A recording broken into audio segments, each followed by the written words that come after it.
நீதிமன்றத்தில் தாக்கல் செய்ய வேண்டிய ஆதாரங்களை நீ அளித்தால் அதுதான் 204. சம்மன்கிறது நீதிமன்றத்தில் தாக்கல் செய்ய வேண்டிய ஆதாரம் இல்லை.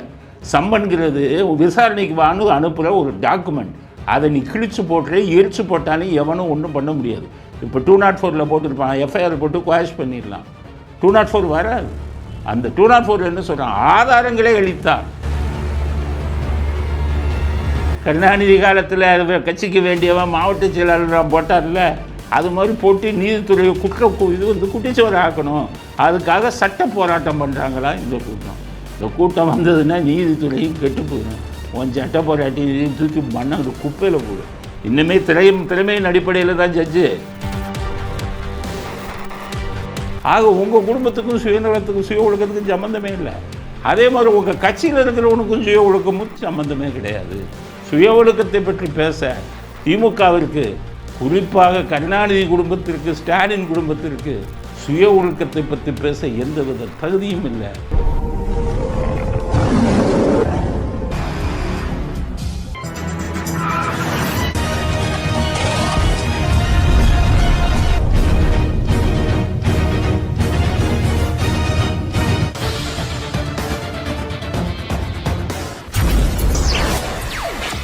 வணக்கம். இன்றைய அரசியல் ஆடுகளம் உங்களை அன்புடன் வரவேற்கிறது. இன்றைக்கு முக்கியமான செய்தி அலசல். முதல்ல சீமான் சம்பந்தப்பட்ட விஷயம். நேற்று என்ன நடந்ததுன்னா, காவல்துறை இன்னொரு முட்டாள்தனம் பண்ணாங்க நேற்று. அதாவது அந்த சீமான் வீட்டில் இருந்த அந்த செக்யூரிட்டி அவரை கூப்பிட்டு கைது பண்ணி கொண்டு போனாங்க. கைது பண்ணி கொண்டு போனோடனே 24 மணி நேரத்துக்குள்ளே அந்த மேஜிஸ்ட்ரேட் கோர்ட்டில் அவர் ஆஜர் பண்ணி அவர் ரிமாண்ட் பண்ணணும், ஜெயிலுக்கு அனுப்பணும். அதனால் இவங்க என்ன பண்ணுவாங்கன்னு கேட்டிங்கன்னா, வர்ற அக்யூஸ்ட், குற்றம் சாட்டப்பட்டவருக்கு வழக்கறிஞர் இருக்கணும். போலீஸ் என்ன பண்ணுவான்னா, கோர்ட்டுக்கு எப்போ வரேன், எத்தனை மணிக்கு வரேன், கோர்ட்டுக்கு கொண்டு வருவானா, மேஜிஸ்ட்ரேட் வீட்டுக்கு கொண்டு வருவானா, எதையுமே சொல்ல மாட்டான். இது ஒரு அயோக்கியத்தனம். பார்த்தீங்கன்னா சுப்ரீம் கோர்ட் என்ன சொல்கிறாங்க, ஒருத்தரை கைது பண்ணிங்கன்னா அவருக்கு வழக்கறிஞரை வச்சுக்கிறதுக்கு அனுமதி கொடுக்கணும். இல்லைன்னா அது கைது இதை மீறுற மாதிரி கண்டெம்ப்ட் ஆஃப் கோர்ட்டு போலீஸ் மேலே போடலாம். இவன் பூரா என்ன பண்ணுவான், கைது பண்ணுறவங்களை மறைச்சி வச்சு நைட்டு 2 மணிக்கு கொண்டு வருவான். 2 மணி வரை வழக்கறிஞர் இங்கே இருக்க மாட்டாங்கல்ல, பிடிச்சி உள்ளே தள்ளிடலாம். இப்படி ஒரு அத்துமீறல் ரொம்ப நாளாக நடந்துக்கிட்டு இருக்குது. ஸோ இதனால் என்ன பண்ணுவாங்கன்னா, வழக்கறிஞர்கள் மேஜிஸ்ட்ரேட் கோர்ட்லேயே இருப்பாங்க, மேஜிஸ்ட்ரேட் வீட்டில் 4 பேர் இருப்பாங்க. வீட்டுக்கு கொண்டு வந்தால் வீட்டுக்கு போகிறது இங்கே. அப்போ இந்த கைது செய்கிறவனை எவ்வளவு அயோக்கியத்தனம் பண்ணி அவனை உள்ளே தள்ளணுமோ அதை எல்லாத்தையும் பண்ணுவாங்க. இப்போ நேற்று என்ன அயோக்கியத்தனம் பண்ணியிருக்காங்கன்னா, நீதிமன்றத்தையே பூட்டிட்டான் போலீஸ். இந்த வீடியோவை பாருங்கள். வக்கீல் பூரா போய் சண்டை போடுறான், பூட்டு போட்டிங்க, எங்கே நீதிமன்றம்?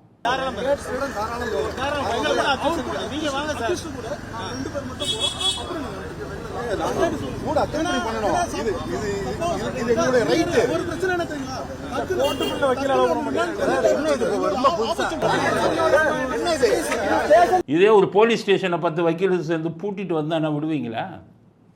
நீதிமன்றத்தை பூட்டு போகிறதுக்கு உங்களுக்கு யார் எந்த அதிகாரம் கொடுத்தது? முட்டாள்களா, மடையர்களா? யோசிக்கிற சக்தி இல்லையா? ஒரு ஜனநாயக நாட்டில் சட்டத்துக்கு எதிராக நீங்கள் பண்ணலாமா? இதே இப்போ சீமான் அந்த செக்யூரிட்டி உங்கள் சார்பில் உச்சநீதிமன்றத்தில் கண்டெம்ப்ட் ஆஃப் கோர்ட் அவமதிப்பு, உச்சநீதிமன்றம் கைது செய்யப்படும் போது அவர்களுக்குரிய வழக்கறிஞர்களை கொடுக்கறதுக்கு வாய்ப்பு கொடுக்கணுங்கிறத மீறி இருக்காங்க அப்படின்னு எல்லா காவல்துறை அதிகாரிகள் மீதும் கண்டெம்ப்ட் ஆஃப் கோர்ட் அவமதிப்பு வழக்கு போடணும் சுப்ரீம் கோர்ட்டில். அப்போ தான் திருந்துவாங்க. ஒருத்தனை கூட்டிகிட்டு போகிறீங்க, அவன் சார்பில் ஒரு வழக்கறிஞர் சார்புகிட்ட சொல்ல வேணாமா? அப்படியே மறைச்சி கொண்டு போய் நேற்று நைட்டு 2 மணிக்கு உள்ளே தள்ளிட்டாங்க. 4-5 செக்ஷனில் கேஸை போட்டு உள்ளே தள்ளிட்டாங்க. ஸோ இது ஒரு அத்துமீறல், சாதாரண பிரச்சனை. சம்மணம் கொடுக்குறதுல குழப்பி, அடுத்தது ரிமாண்ட் பண்ணுறதுல குழப்பி, நீங்கள்லாம் போலீஸுக்கே லாயக்கு இல்லை. ஐபிஎஸ்லேருந்து எல்லாத்தையுமே சொல்கிறேன். சின்ன பிரச்சனையை ஊதி நீங்களே பெருசாக்கி, இப்போ நாளைக்கு சீமான் போகிறார், நாளைக்கு இல்லை இன்னைக்கு வலசரவாக்கம் போலீஸ் ஸ்டேஷனுக்கு ஒரு பெரிய கூட்டத்தை கூட்டிகிட்டு இதெல்லாம் தேவையாகும் போலீஸுக்கு. நீங்கள் பிரச்சனை பண்ணதுனால அவங்க கூட்டத்தை கூட்டுறாங்க. பொதுமக்களுக்கு தான் அவதி.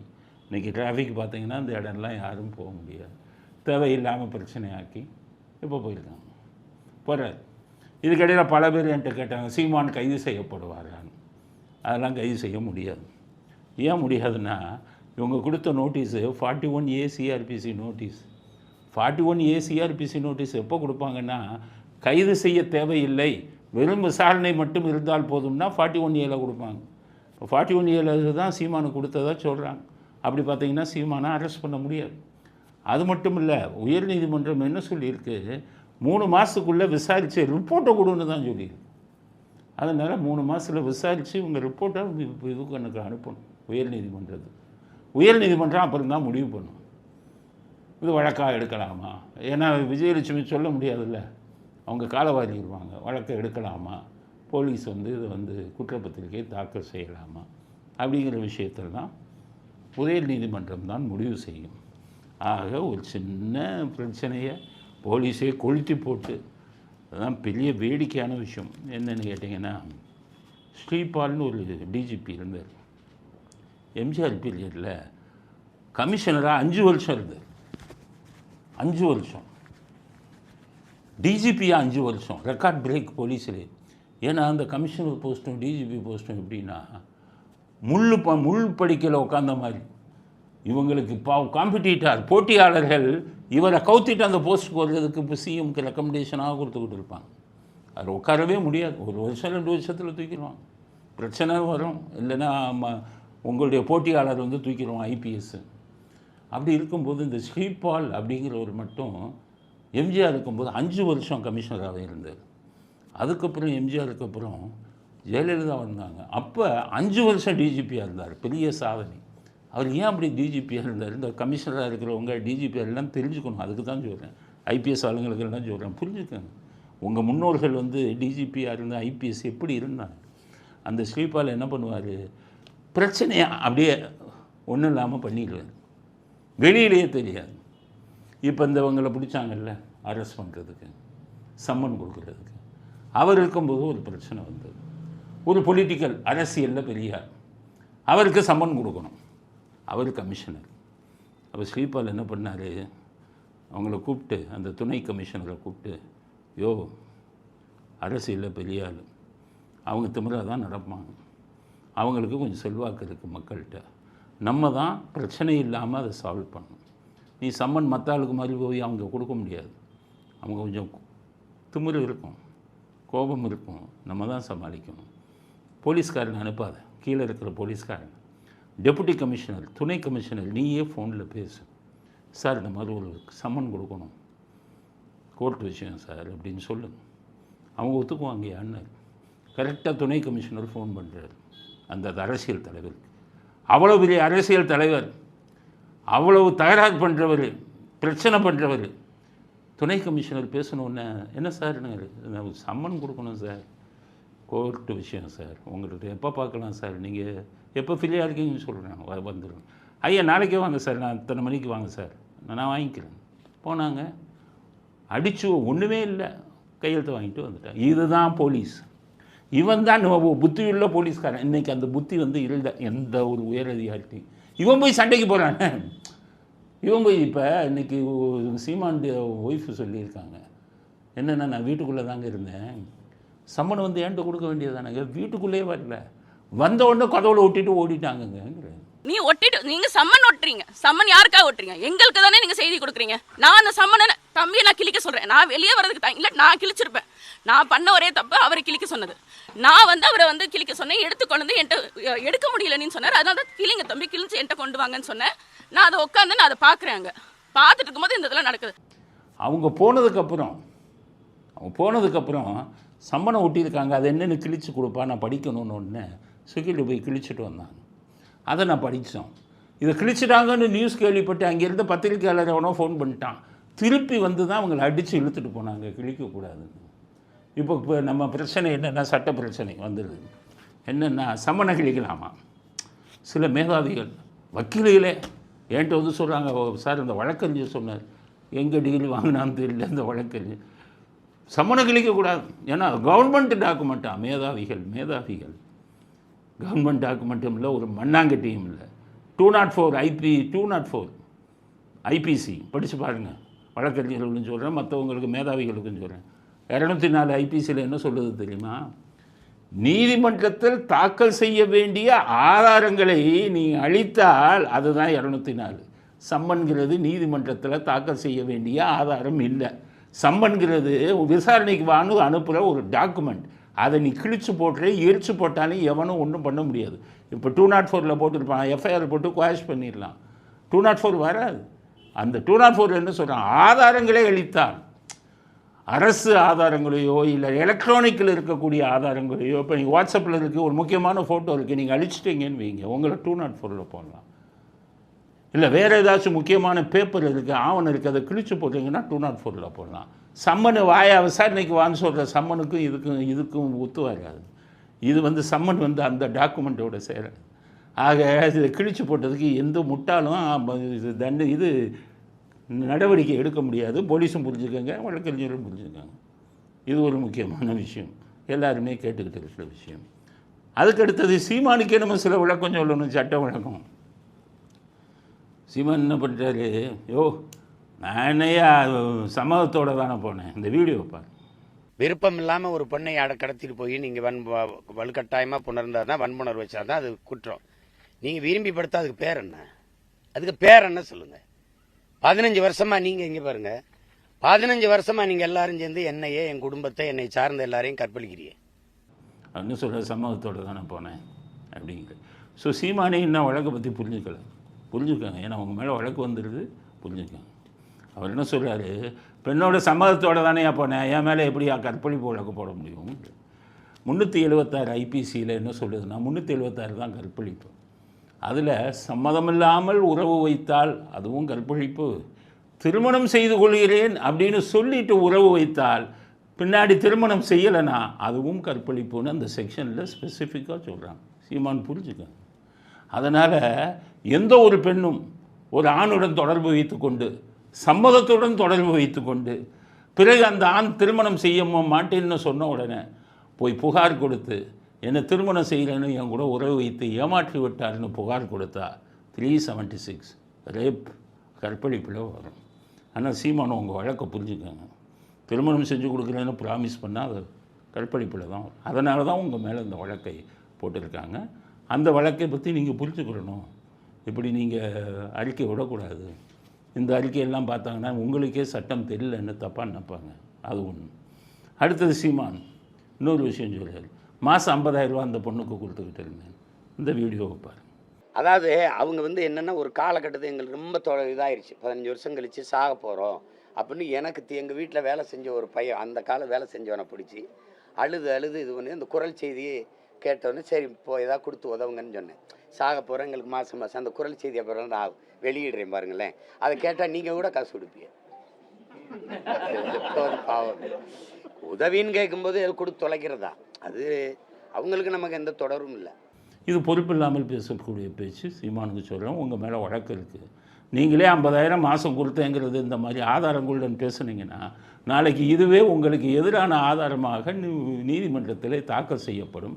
அது உங்கள் வழக்கை பாதிக்கும். இது சட்டம் சம்மந்தப்பட்ட பிரச்சனை. சீமானுக்கு அட்வைஸ் பண்ணுறோம். சட்ட விஷயத்தை எடுத்துக்கிறதும் கொள்ளாததும் அவருடைய விருப்பம் அப்படிங்கிறது இன்றைக்கி வர சீமானை பற்றின விஷயங்கள். இதுக்கு இடையில் சேகர்பாபு சொல்கிறார், சட்டம் தன் கடமையை செய்யும். சம்மன் கொடுத்தாலுமே நான் ஆஜராக மாட்டேன் அப்படின்ற மாதிரி சீமா சொல்லியிருக்காரு. நீங்கள் என்ன வேணாலும் பண்ணிக்கோங்க அப்படின்ற மாதிரி. சட்டம் தன் கடமையை செய்யும். இவன் ஒழுங்காக ஹெச்ஆர்என்சி கேஸை பார்த்துக்கிட்டு உனக்கும் இதுக்கு என்ன சம்பந்தம்? உன்னுடைய மந்திரி சபை உன்னுடைய போர்ட்ஃபோலியோவா, உங்களுடைய இலாக்காவா? ஹெச்ஆர்என்சி ஒழுங்காக பார்க்க துப்பு இல்லை. இங்கே வந்துக்கிட்டு சீமானுக்கு சில சட்டம் ஒழுங்காக கடமையை செய்யுது ஸ்டாலின் சொல்லணும். காவல்துறையை கையில் வச்சிருக்கிறது யார்? ஸ்டாலின். கோயிலையும் ஹெச்ஆர்என்சியும் கையில் வச்சுக்கிட்டு அங்கே போயிட்டு குத்தகைக்கு விட்டுக்கிட்டு பணத்தை சம்பாதிச்சுக்கிட்டு ஊரை ஏமாற்றிக்கிட்டு சட்டம் கடமையை செய்யுமா? சீஃப் மினிஸ்டர் ஆயிருங்க, காவல்துறையை கையில் வச்சுக்கோங்க, அப்புறம் பேசுங்க. அதனால் பொறுப்பு இல்லாமல் தன்னுடைய அதிகாரம் என்னங்கிறதே தெரியாது. என்ன படிச்சிருந்தா தானே தெரியும் எப்படி இருந்தவங்க நீங்கள்லாம். உங்கள் கதை தான் ஏடிஎம்கே இருக்கும்போது எனக்கு தெரியுமே. ஜெயலலிதாவை பற்றியெல்லாம் இப்போ தாக்கி பேசுகிறாரு. படுப்ப தரையில் விழுந்து காலை தொட்டு கும்பிட்டு அடிமையை விட கேவலமாக இருந்தாலே அடிமைக்கல. இன்றைக்கி என்னமோ ஜெயலலிதாவெல்லாம் தாக்கி பேசுகிறாரு. அதனால் உங்கள் கதையெல்லாம் எங்களுக்கு ஆரம்பகட்ட கதை மதுசூதனன்லேருந்து எனக்கு ஆரம்பித்த கதையெல்லாம் தெரியும். உங்கள் கதையை திறந்தோம்னா வண்டவாளம் தண்டவாளத்தில் ஏறிடும். அதனால் பொறுப்புடன் பேசுங்க. உங்கள் போர்ட்ஃபோலியோ உங்கள் இலாக்காவை பற்றி மட்டும் பார்த்துக்கங்க அப்படிங்கிறத சீமான் விஷயத்தில் இன்றைக்கி அப்டேட் முக்கியமான விஷயமாக உங்கள்கிட்ட பகிர வேண்டியது இத்தனை விஷயங்கள் அப்படிங்கிறத முதல் கருத்தாக பதிவு செய்கிறோம். திமுக சார்பில் சட்ட போராட்டம் நடத்த போகிறாங்களாம். யார்? நாட்டு வக்கீல் RS பாரதி சொல்கிறார். போராட்டம், சட்ட போராட்டம். இவரே ஒழுங்காக சட்டம் படிக்கலை, இவங்க சட்ட போராட்டம் அப்படின்னா வழக்கறிஞர்கள்லாம் இது பண்ணி போராட்டம். உயர்நீதிமன்றத்தில் என்ன கேட்குறாங்கன்னா, உயர்நீதிமன்றத்தில் நீதிபதிகள் ஒரே ஜாதியை சேர்ந்தவங்களே போடுறாங்களாம். வேறு ஒன்றும் இல்லை, பிராமணர்களாக போடுறாங்களாம். அதை ஓப்பனாக பேச வேண்டியது தானே. பிராமணர்களாக போடுறாங்களாம். அதை எதிர்த்து சட்ட போராட்டம். அப்போ நீதிபதிகள் எப்படி போடணும்? இதே நாட்டு வக்கீல் என்ன சொன்னாப்புல, நீதிபதிகள் எல்லாம் கருணாநிதி போட்ட பிச்சைன்னு சொன்னாப்புல ஒரு தடவை. அப்போ எப்படி நடந்திருக்கு? நீதிபதிகள் எல்லாம் கருணாநிதி போட்டுருக்காரு ரெக்கமெண்டேஷன். நாடு உருப்படுமா? கருணாநிதி எப்படி ஆளப்படுவார்? மாவட்ட செயலாளர். இது ரத்னவேல் பாண்டியன் மாவட்ட செயலாளராக இருந்தார். திமுகவில் திருநெல்வேலி மாவட்ட செயலாளராக இருந்தார். அவரை போய் கருணாநிதி உயர்நீதிமன்ற நீதிபதியாக போட்டார். ஆனால் அவர் கட்சிக்காரராக இருந்தாலும் அவர் நல்லபடியாக சர்வீஸ் பண்ணி சுப்ரீம் கோர்ட் வர போனார். இந்த திமுக விட்டு ஒதுங்கிட்டார். ஆனால் மற்ற கட்சிக்காரெல்லாம் போட்டால் நாடு உருப்படுமா? எத்தனை நீதிபதிகள் அவருக்கு வேண்டிய ஆளை போட்டார் தெரியுமா? இதே கருணாநிதி. குட்டிச்சவர், நீதித்துறையை குட்டிச்சவர் ஆக்கினதே கருணாநிதி தானே. எல்லாம் அவருக்கு வேண்டிய ஆளுங்க. ஃபோன் பண்ணுவார், இந்த ஜட்ஜ்மெண்ட் இப்படி கொடுப்பார், ஜட்ஜ்மெண்ட் அப்படியே வரும். எம்ஜிஆர் 77 ஆட்சிக்கு வந்தார். 77 ஆட்சிக்கு வந்தார். முக்கியமான திட்டங்களை ஒரு 4-5 திட்டங்களை அறிவித்தார். 3 திட்டங்கள், முக்கியமான திட்டங்கள், மக்களுக்கு பயன்பெறக்கூடிய திட்டங்கள். கருணாநிதி இதை வந்தால், கருணாநிதிக்கு இது வந்தால் எம்ஜிஆர் மேலே எம்ஜிஆருக்கு பேராயிரும் அப்படின்ட்டு இவர் அப்பாயிண்ட் பண்ண நீதிபதிகளுக்கெல்லாம் ஃபோன் பண்ணி, ஸ்டே கொடுத்துருங்க, எம்ஜிஆர் இதை போட்டிருக்காங்க, என் கட்சிக்காரனை வச்சு நான் பெட்டிஷன் போடுறேன் அப்படின்னு சொல்லி, இவர் கட்சிக்காரனை வச்சு பெட்டிஷன் போட சொல்லி அந்த 3 திட்டங்களையும் நிறுத்தி வச்சுட்டார். தடை உத்தரவு வாங்கிட்டு. எம்ஜிஆர் வந்த புதுசு. அப்போ கேட்குறாரு, இந்த திட்டங்கள்லாம் எப்படி அந்த நடைமுறை? இப்போ IAS மீட்டிங் போடுறாரு. தலைமைச் செயலாளரும் முக்கியமான உளவுத்துறை IG மோகன்தாஸ் எல்லாம் உட்காந்துருக்காங்க. ஏன்னா இந்த திட்டங்கள்லாம் ஒழுங்காக நம்ம அறிவித்தோமே ஏற்பாடு நடக்குதாங்கும்போது தலைமைச் செயலாளர் சொல்கிறார், ஐயா மன்னிச்சுக்கங்கய்யா, நீங்கள் போட்ட திட்டத்துக்கு ஸ்டே வாங்கிட்டாங்கய்யான்னு. யார் ஸ்டே கொடுத்தாங்கிறார்? உயர்நீதிமன்ற நீதிபதிகள் 3 பேர் கொடுத்துருக்காங்க. 3 வழக்கு 3ஐயும் நிறுத்திட்டாங்க. ஏன் நிறுத்தினாங்க? மக்களுக்கு நல்லது தானே செய்யணும். அதான் ஏன் தெரியல. அப்போ அதை நடைமுறைப்படுத்த முடியாதா? முடியாது. அப்படியே சோர்ந்து விட்டார் எம்ஜிஆர். ஏன்னா அப்போ தான் ஆட்சிக்கு வந்த புதுசு, ஆட்சியை பற்றி எதுவுமே தெரியாது. அப்போ அவர் என்ன பண்ணார், சரி அப்படின்ட்டு சோகமாயிட்டார். சரி, மீட்டிங் முடிஞ்சது. IAS அதிகாரிகள்லாம் வெளில போயிட்டாங்க. அப்போ ஒரே ஒரு உளவுத்துறை ஐஜியாக இருந்தார் மோகன்தாஸ், அவர் மட்டும் உட்காந்துருந்தார். அப்போ அவர் கேட்டார், என்ன மோகன்தாஸ் நீங்கள் போகலையான்னு. அப்போ மோகன்தாஸ் சொன்னார், உங்கள்கிட்ட நான் தனியாக பேசணும். எல்லோரும் வெளில போயிட்டாங்க. 1 to 1 கதவை மூடிட்டு என்ன விஷயம்னாரு. ஸ்டே வாங்கினது தானாக வந்ததில்லை, கருணாநிதி செய்த சூழ்ச்சி. என்ன சொல்கிறீங்கன்னாரு. இந்த 3 திட்டத்தை நிறைவேற்றினால் உங்களுக்கு நல்ல பேர் வரும்னு சொல்லி கருணாநிதி 3 ஜட்ஜுங்கிட்டையும் சொல்லி அதுக்கு ஸ்டே வாங்க வச்சுட்டார். வழக்கு போட்டது கருணாநிதி ஆள், திமுக காரன் தான். ஸ்டே கொடுத்தது 3 நீதிபதி. 3 நீதிபதிகள் எப்படி ஒரு பேச்சை கேட்டாங்க? அந்த 3 நீதிபதிகளையும் நியமித்ததே முதலமைச்சருங்கிற முறையில் கருணாநிதி தான். அப்போ முதலமைச்சர் ரெக்கமெண்டேஷனை வாங்குவாங்க. உயர்நீதிமன்ற நீதிபதிக்கு நியமித்தவர் இவர் தான். அவர்கள் இவருக்கு உதவி செய்திருக்கிறார்கள் உங்களுக்கு எதிராக. எம்ஜிஆர் அப்படியே அசந்து உட்காந்துட்டு, இப்படி எல்லாமா நடக்குது, எனக்கு எதிராக சரி. ஆமாம். அப்போ அந்த நீதிபதிகள் அவருக்கு வேண்டியவர்களா? ஆமாம் அப்படின்னாரு. அப்படியே போய் எம்ஜிஆர் யோசிச்சுட்டு, ரைட், ஒரு 2 நாள் கழித்து வெள்ளிக்கிழமை இரவு எம்ஜிஆர் மோகன்தாஸை கூப்பிட்டு சொல்கிறார், மோகன்தாஸ், அந்த 3 நீதிபதிகளையும் இன்றைக்கி நீதிமன்றத்தை விட்டு சாயங்காலம் கிளம்பும்போது ஃபாலோ பண்ணுங்க. அதான் சொன்னேன்.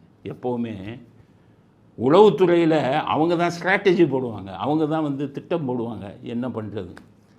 மோகன்தாஸுக்கு புரியலை, என்னடா முதலமைச்சர் இவங்கள ஃபாலோ பண்ண சொல்கிறாரு. அப்போ என்ன பண்ணாங்க, ஆட்டோ டிரைவர் மாதிரி சப் இன்ஸ்பெக்டர்ஸை போட்டு, ஆட்டோ ஓட்ட தெரிஞ்ச சப் இன்ஸ்பெக்டர்ஸை கூப்பிட்டு உயர் நீதிமன்றம் வாசலில் ஆட்டோ மாதிரி நிற்க வச்சு கார் நம்பரை கொடுத்து 3 பேரையும் ஃபாலோ பண்ணுறாங்க ஆட்டோவில். அப்போ அவங்க நேர அந்த 3 நீதிபதிகள் பின்னாடி போகிறாங்க. போனதுக்கப்புறம் நீதிபதிகள் அங்கே போய் வீட்டுக்கு போயிட்டாங்க. உடனே அங்கேருந்து அந்த ஆட்டோ டிரைவராக இருந்த சப் இன்ஸ்பெக்டர்ஸ் ஃபோனில் வாக்கி டாக்கியில் சொல்கிறாங்க, ஐயா அவர் வீட்டுக்கு போயிட்டாங்க 3 ஜட்ஜும். அவங்க மோகன்தாஸ்கிட்ட சொல்கிறாங்க 3 ஜட்ஜும் வீட்டுக்கு போய். நான் மோகன்தாஸ்க்கே தெரியாது எம்ஜிஆர் ஏன் ஃபாலோ பண்ண சொன்னேன். அப்போ அவர் சொல்கிறாரு சிஎம்கிட்ட, எம்ஜிஆர்கிட்ட, சார் அவங்க 3 பேர் வீட்டுக்கு போயிட்டாங்க. அது எனக்கு தெரியும் வீட்டுக்கு போயிட்டாங்க. அங்கேயே இருந்து வீட்டை விட்டு எங்கே போகிறாங்கன்னு பாருங்கன்னு. அப்போ தான் இவங்க 8 மணிக்கு 8:30 மணிக்கு எம்ஜிஆருக்கு செய்தி வருது. என்னென்னா 3 காரும் வெளியில் போகுது, ஜட்ஜுங்க கார். எங்கே போகிறாங்கன்னு பாருங்கள். கடற்கரையோரம் இருந்த ரிசார்ட், அந்த ரிசார்ட்டுக்குள்ளே 3 நீதிபதிகள், ஸ்டே கொடுத்த நீதிபதிகள், கருணாநிதியின் நெருங்கிய நீதிபதிகள் கார் உள்ளே போகுது. அப்போ எம்ஜிஆர்கிட்ட சொல்கிறாங்க, சார் கார் உள்ளே போயிடுச்சு 3 நீதிபதிகள். ஓகே விட்டுருங்க, எப்போ வெளியில் வராங்கன்னு பாருங்கள். 2:30 மணி, விடிய காலம் 3 மணி, 3 நீதிபதிகள் காரும் திரும்பி வந்தது. எம்ஜிஆர்கிட்ட சொன்னாங்க 3 நீதிபதி, சரி போக சொல்லியிருக்கேன், இவங்களெல்லாம் போலீஸ் ஃபாலோ பண்ணது போதும். அவர் மறுநாள் எம்ஜிஆர் கூப்பிட்றாரு மோகன்தாஸ். அந்த குறிப்பிட்ட பீச் ரிசார்ட், பீச்சுக்குள்ளே இருக்க ரூம்ஸ் எல்லாம் அது எந்த காவல் நிலையத்தில் வருது? அது வந்து நீலாங்கரையில் வருது. அப்படியா, சரி, நாளைக்கு நீலாங்கரையிலேருந்து இன்ஸ்பெக்டர் அனுப்பி அந்த பீச் ரிசார்ட்டை சீல் வைங்கன்ட்டு எம்ஜிஆர். அப்படியே போய் சீல் வச்சுட்டாங்க. அந்த பீச் ரிசார்ட் வச்சுருக்கிற ஒரு பெரிய பணக்காரர், கோடீஸ்வரர், அவர் எம்ஜிஆருக்கு ஃபோனில் வந்துட்டார். எம்ஜிஆருக்கு தெரிஞ்சவர், ஐயாங்கிறார், என் பீச்சு இதை வந்து ரூம்ஸ் எல்லாம் சீல் வச்சுட்டாங்க. அப்படியா, ரைட்டு. அந்த இன்ஸ்பெக்டர் வந்து உங்களை பார்ப்பார். அவர் என்ன கேட்குறாரோ அதெல்லாம் நீங்கள் செஞ்சு கொடுங்க, உங்கள் இதை மறுபடியும் ஓப்பன் பண்ண சொல்லிடுறேன். இன்ஸ்பெக்டர் போனார், பீச் ரிசார்ட் மேனேஜரை பார்க்குறாரு. அந்த 3 ஜட்ஜுங்க அடிக்கடி வராங்களா? அவர் சொன்னார், ஆமாம். வந்து என்ன பண்ணுறாங்க, வெளிநாட்டு மதுவை குடிக்கிறாங்க. மதுவிலக்கு இப்போ எம்ஜிஆர் பீரியடில் வந்துருச்சே, குடித்தால் குற்றம்னு தெரிஞ்சதை எப்படி நீங்கள் அலோவ் பண்ணீங்க? அவங்க பெரிய இடத்துது சார், அதனால் பண்ணோம். அப்படியா, சரி. அடுத்த வாரம் அந்த 3 நீதிபதிகள் எந்த ரூமை புக் பண்ணுறாங்க, என்ன எங்களுக்கு 1 நாள் முன்னாடி சொல்லணும் அப்படின்னு ஒன்று அந்த பீச் ரிசார்ட் மேனேஜர் சீலை எடுத்துடுறாங்க. பீச் ரிசார்ட் மேனேஜர் மறு வெள்ளிக்கிழமை சொல்கிறாரு, ஐயா நாளைக்கு அந்த 3 நீதிபதிகளும் இந்த 3 ரூமை புக் பண்ணிட்டாங்க அப்படின்ட்டு. என்னென்ன ரூம்? 101, 102, 103. அப்படியா, எம்ஜிஆருக்கு செய்தி போகுது. 101, 102, 103. மோகன்தாஸ் வெள்ளிக்கிழமை நைட் போய் அந்த 3 ரூமும் இல்லை எல்லாத்தையுமே ரைடு அடிங்க, 3 ரூமையும் பிடிங்கன்னு. நேராக அங்கேருந்து போலீஸ் போய் எல்லா ரூமையும் ரைடு அடித்து 101, 102, 103 ரைடு அடிக்கிறாங்க. 3 நீதிபதிகளும் மாட்டிக்கொண்டார்கள். அவர்கள் துடிதுடிச்சு போயிட்டாங்க. ஐயோ நாங்கள் ஜட்ஜுனார். ஐயா நீங்கள் இன்ஸ்பெக்டர் ஜட்ஜாக இருந்தேன்னு அப்படின்னா எங்களுக்கு மேல்டத்து உத்தரவையா மோகன்தாஸ் உத்தரவு? நாங்கள் கொடுங்க, மோகன்தாஸ்கிட்ட பேசுகிறோம்.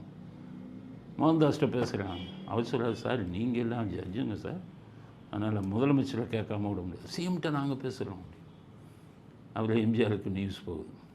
அவங்க பேச வேணாம், நானே பேசுகிறேன்னு சொல்லி அவங்க 3 பேர்கிட்ட எம்ஜிஆர் லைனில் வர்றாரு. என்ன அப்படிங்கிறாரு, ஐயா அந்த மாதிரி கொஞ்சம் டைம் ஸ்பெண்ட் பண்ண வந்தோம், போலீஸ் வந்து பிடிச்சிட்டாங்க, மது குடிக்கிறோம், மது வந்து இங்கே மது விலக்கு இருக்குது, அதனால் மாட்டிக்கிட்டோம் ஐயா. அப்படியா, சரி சரி, நீங்கள் ஒன்றும் கவலைப்படாதீங்க, நான் உங்களுக்கு பேசிடுறேன், போலீஸ் உங்களை ஒன்றும் பண்ண மாட்டாங்க அப்படின்னு கட் பண்ணிடு. போலீஸ்கிட்ட சொல்லிட்டாரு, 3 நீதிபதியும் விட்டுடுங்க, கேஸ் போடாமல் விட்டுட்டாங்க. மறுநாள் எம்ஜிஆர் சொன்னார், இந்த ஸ்டே வாங்கியிருக்காங்களே தடை, அந்த தடையை நீக்கிறதுக்கு பெட்டிஷன் போட முடியும்னு சொன்னீங்களே மோகன்தாஸ், அந்த தடையை நீக்கிறதுக்கு நாளைக்கே பெட்டிஷன் போடுங்க அந்த 3 ஜட்ஜு முன்னாடி. 3 ஜட்ஜு முன்னாடி போட்டாங்க. ஒரே நாளில் தடையை நீக்கி 3 பேரும் ஆர்டர் பண்ணிட்டாங்க. கருணாநிதிக்கு போச்சு. நான் அப்பாயிண்ட் பண்ண ஜட்ஜியா தொப்பிக்கார் வந்து ஷூட் கேஸ் கொடுத்துட்டாப்லையா அப்படின்னு அசிங்கமாக பதில் பேசியிருக்காரு. ஆனால் கடைசி வரை இவருக்கு கருணாநிதிக்கு தெரியாது எம்ஜிஆர் அந்த 3 நீதிபதிகளுக்கு செய்த சாதுரியம். இதை நான் ஏற்கனவே எம்ஜிஆர் ரகசியங்கள்ங்கிற இதில் நான் அதை பேசியிருக்கேன். இப்போ ஏன் பேசியிருக்கேன்னா, அப்போ நீதிபதிகள் பூரா கருணாநிதி அப்பாயின்மெண்ட்டு, கருணாநிதி பரிந்துரை. இந்த கூட்டம் என்ன நினைக்கிறாங்க, இப்போ வந்துக்கிட்டு அப்படி இல்லை, இப்போ திறமையின் அடிப்படையில் பண்ணிடுறாங்க. இப்போல்லாம் ஒரு உயர் நீதிமன்ற நீதிபதி பார்க்கணும்னா அதுக்கு நிறைய ப்ரொசீஜர் இருக்குது, எல்லாரையும் போட்டுற மாட்டாங்க. இங்கேருந்து ஹைகோர்ட்லேருந்து தலைமை நீதிபதி என்ன பண்ணுவார், வக்கீலாக இருக்கிறவங்க யார் யார் வந்து நல்லா கேஸ் அட்டன் பண்ணியிருக்காங்க, எத்தனை நல்ல வழக்குகள் யார் ஜெயிச்சிருக்காங்க, நீதிமன்றத்துக்கு ஒழுங்காக யார் வராங்க அப்படிங்கிற திறமையை பார்த்து லிஸ்ட் எடுக்கிறாங்க. அந்த லிஸ்ட்டு இன்னொன்று வந்து மாவட்ட நீதிபதிகளாக இருக்கிறவங்க பதவி உயர்வு, அதெல்லாம் லிஸ்ட்டை பார்த்து திறமையை அடிப்படையாக வச்சு ஹைகோர்ட்டு இங்கேருந்து பரிந்துரை பண்ணுறாங்க சுப்ரீம் கோர்ட். உச்ச நீதிமன்றம் காலேஜியம்னு ஒன்று வச்சுருக்காங்க, அங்கே ஒரு குரூப் ஜட்ஜுங்க ஹைகோர்ட்டு பரிந்துரை செய்த நீதிபதிகள் கரெக்டாக அப்படிங்கிறத அவங்க பார்க்குறாங்க. அதுக்கப்புறம் அது அரசாங்கத்துக்கு இப்போ போய் அரசாங்கம் அப்ரூவல் கொடுக்குது, அப்போ தான் நீதிபதியாக வர முடியும். வெறும் ஐயங்கார் வராங்கன்னு இல்லை, திறமையுள்ள நீதிபதிகள் வராங்க. அதில் ஐயங்காருங்க அதிகம், அவங்க ஒழுங்காக தொழிலை பார்க்குறாங்க, அதனால் நீதிபதிகளாக வராங்க. ஆர்எஸ் பாரதி என்ன நினைக்கிறாருன்னா, கருணாநிதி காலத்தில் கட்சிக்கு வேண்டியவன் மாவட்ட செயலாளர் போட்டார்ல, அது மாதிரி போட்டு நீதித்துறையை குட்டிச்சோறு ஆக்கணும், அதுக்காக சட்ட போராட்டம் பண்ணுறாங்களா இந்த கூட்டம். இந்த கூட்டம் வந்ததுன்னா நீதித்துறையும் கெட்டு போயிடும். உன் சட்ட போராட்டியும் தூக்கி மண்ணாங்க குப்பையில் போடு. இன்னுமே திறமையின் அடிப்படையில் தான் ஜட்ஜு. திறமையில் வர்றவன் ஜாதியராக இருப்பான், ஐயங்காராக இருப்பான், தேவராக இருப்பான், வன்னியராக இருப்பான், முதலியாராக இருப்பான். அவன் திறமையின் அடிப்படையில் வந்துக்கிட்டு இருக்கான் இன்னைக்கு. அதனால் நாட்டு வக்கீல் ஆர்எஸ்பிக்கு சொல்கிறேன், சைதாப்பேட்டையில் மரத்தடி வக்கீல் பெயில் பெட்டிஷன் போட்டு 50 ரூபா வாங்கினாரு, ஒழுங்காக வேலையை பாருங்கள், நீதித்துறையில் தலையிடுற வேலை வச்சுக்காதீங்க அப்படிங்கிற கருத்தை முக்கியமான கருத்தாக பதிவு செய்ய விரும்புகிறேன். அடுத்தது அமீர் மாட்டிட்டார். இடி அமலாக்கத்துறை கோர்ட்டில் ஹைகோர்ட்டில் சொல்கிறாங்க, ஜாஃபர் சாதிக் போதை மருந்தை கடத்தின அக்கௌண்ட்லேருந்து அமீர் அக்கௌண்ட்டுக்கு பணம் டெபாசிட் ஆகிருக்கு. போதை மருந்து பணம்னு தெரிஞ்சும் அவர் வாங்கியிருக்காருன்னு சொல்கிறாங்க. ஆனால் அமீர் என்ன சொல்லுவார், நான் டைரக்டரு, அவரை வச்சு படம் எடுத்தேன், இது போதை மருந்துன்னு தெரியாது, படம் எடுக்கிறதுக்காக வாங்கினேன்னு சொல்லுவார். ஆனால் இந்த கூட்டம், இந்த திமுகவை சப்போர்ட் பண்ணுற கூட்டம் எல்லாமே அவங்களுடைய வரலாறு இப்படி தான். இப்போ பார்த்தீங்கன்னா உதயநிதிக்கு 7 லட்சம் கொடுத்தாருல, உதயநிதிக்கே தெரியும் ஜாஃபர் சாதிக்கு வந்து இதில் போதை மருந்தில் வந்து இப்போ இதை பணத்தில் தான் நமக்கு கொடுக்குறாங்க, அதனால தான் அவனுக்கு பதவியும் கொடுத்தாங்க. அது திமுக கட்சி மட்டும் இல்லை, திமுகவை ஆதரிக்கிறவனும் அயோக்கியர்கள் தான் இருக்காங்க. அமீர் சிறந்த டைரக்டர், ஆனால் பாருங்கள் அவரும் இந்த வழக்கில் இது பண்ணிவிட்டு புது பிரச்சனைகளை, சமூக பிரச்சனைகளை நல்லவன் மாதிரி பேசுகிறாரு. இன்றைக்கி இவங்க முகத்திரையை கிழிச்சிட்டாங்களே, அதனால் இவருக்கு அமீருக்கு என்ன சொல்கிறேன்னு கேட்டிங்கன்னா, தப்போ தெரிஞ்சோ தெரியாமலையோ இந்த வழக்கில் மாட்டிட்டீங்க, இன்னுமே நீங்கள் யோகியர்கள் மாதிரியெல்லாம் பேசாதீங்க, கொஞ்ச நாளுக்கு அமைதியாக இருங்க. நீங்கள் நிரபராதியாக இருந்தால் கோர்ட்டில் உங்களை நிரபராதின்னு நிரூபிச்சுட்டு அப்புறம் நீங்கள் புது பிரச்சனையும் சமூக பிரச்சனையும் பேசுங்க. திமுகவுக்கு ஜால்ரா தூக்குறது இந்த வேலையெல்லாம் வச்சுக்காதீங்க. உங்களுடைய இது வந்து சுய ஒழுக்கம் ஒழுங்காக இல்லைன்னா நீங்கள் மற்றவங்களுக்கு வந்து புத்திமதி சொல்லக்கூடாது. சுய ஒழுக்கம் இல்லாத நீங்கள்லாம் பொது பிரச்சனைகளை பேசக்கூடாது. சாரி, உங்களை வந்து நான் தாக்கி பேசுகிறதுக்கு காரணம் உங்கள் மீது மிகப்பெரிய குற்றச்சாட்டு வந்திருக்கிறது. போதை மருந்தை கடத்துகிறவன் நாட்டுக்கு எவ்வளோ பெரிய துரோகிங்க. இளைஞர்கள் எல்லாம் கெட்டு குட்டிச்சவராக போயிட்டு இருக்கான். இந்த குட்டிச்சவர் ஆக்குறதுக்கு காரணமே இந்த போதை மருந்து தான். அதை கடத்துபவன் நாட்டுக்கு எதிரி, சமூகத்துக்கு எதிரி. அவனுடன் கைகோர்த்து கொண்டிருந்தால் நீங்களும் ஒரு சமூக விரோதியாகத்தான் பார்க்கப்படுவீர்கள் அப்படிங்கிற கருத்தையும் அடுத்த கருத்தாக பதிவு செய்ய விரும்புகிறோம். அடுத்தது சுய ஒழுக்கம். சுய ஒழுக்கத்தை பேசும்போது ஸ்டாலின் சுய ஒழுக்கத்தை பற்றி பேசுகிறேன். என்ன சொல்லியிருக்காரு, ஒரு மனிதனுக்கு சுய ஒழுக்கம் மிகவும் தேவை. சொல்கிறது யார்? ஸ்டாலின். சுய ஒழுக்கத்துக்கு அவருக்கு என்ன சம்பந்தம்? உங்கள் கதையை எடுத்தா என்ன பண்ணுறது? உங்கள் ஆரம்பமே, உங்கள் திராவிட இயக்கமே சுய ஒழுக்கம்னா என்னன்னு தெரியாத குரூப்பாச்சே. உங்கள் ஈவேரா 73 வயசில் 26 வயசு பொண்ணு, அந்த பொண்ணுடைய சம்மதம் இல்லாமல் வற்புறுத்தி கல்யாணம் பண்ணாரா இல்லையா? உங்கள் ஈவேராவுக்கு சுய ஒழுக்கம் இருந்ததா இல்லையா? உங்கள் அண்ணாதுரை 5 அடிக்கும் கம்மியாக இருப்பார், மூக்கில் வந்து எப்போவுமே ஒளிகிட்டு இருக்கும் பொடி, அப்படியே ரொம்ப சாதாரணமாக இருப்பார், பார்க்கவே வந்து கவர்ச்சியாக இருக்க மாட்டார், அவர் உருவமே மோசமான உருவம் அப்படி இருப்பார். அவர் வந்துக்கிட்டு நான் ஒன்று முற்றும் துறந்த முனிவன் இல்லைன்னு பேசினார்.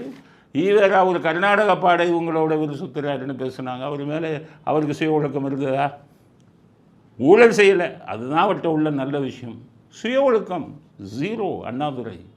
அதுக்கடுத்தது கருணாநிதி. சுய ஒழுக்கமாக மாற்றான் மனைவிகள் எத்தனை பேர் கணக்கே கிடையாது.